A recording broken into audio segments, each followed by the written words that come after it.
ద్వితీయోపదేశకాండం 4:7. ద్వితీయోపదేశకాండం 4:7 అనగా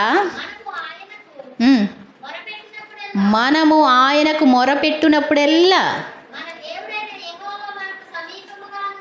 మన దేవుడైన యెహోవా మనకు సమీపముగా ఉన్నట్టు మరి ఏ గొప్ప జనానికి ఏ దేవుడు సమీపంగా ఉన్నాడు? చూసారండి, మీకు నచ్చిందే ఈ మాట? ఏమండి, దేవుని స్తోత్రం చెప్దాం. అంటే ఆజ్ఞలన్నీ ఉంటాయి ఏమండి, కానీ ఇది ఒక అందమైన అట్రాక్షన్ కలిగినటువంటి వజ్రంగా నాకు చిన్నప్పుడే నచ్చేసింది. ఏమండి, అన్ని రాళ్ళు అందంగానే ఉన్నాయి వజ్రాలు, కానీ కొన్ని కలర్స్ ఏమవుతాయి, అట్రాక్షన్గా ఉంటాయి కదా.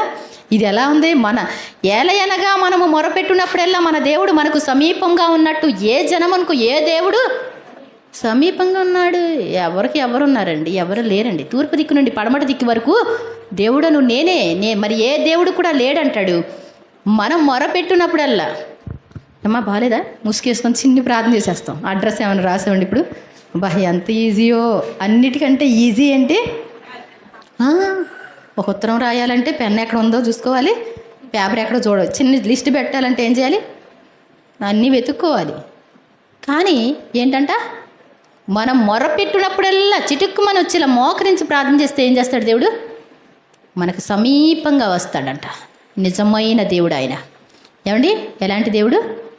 కాబట్టి మనం మొరపెట్టినప్పుడు సమీపంగా వస్తాడు దేవుడు. సమీపంగా వస్తే ఏమవుద్దండి? ఏమవుద్ది? నీ కార్యాలు సఫలమవుతాయి. ఏ జనానికి ఏ దేవుడు కూడా సమీపంగా లేడంట. మన దేవుడు అంటే ఎవరి దేవుడు? అందరి దేవుడు. మనం సొంతం చేసుకున్నాం కాబట్టి, మనం ఆయన సొంత పిల్లలం అయ్యాం కాబట్టి. ఎలా సొంతం అయ్యాం?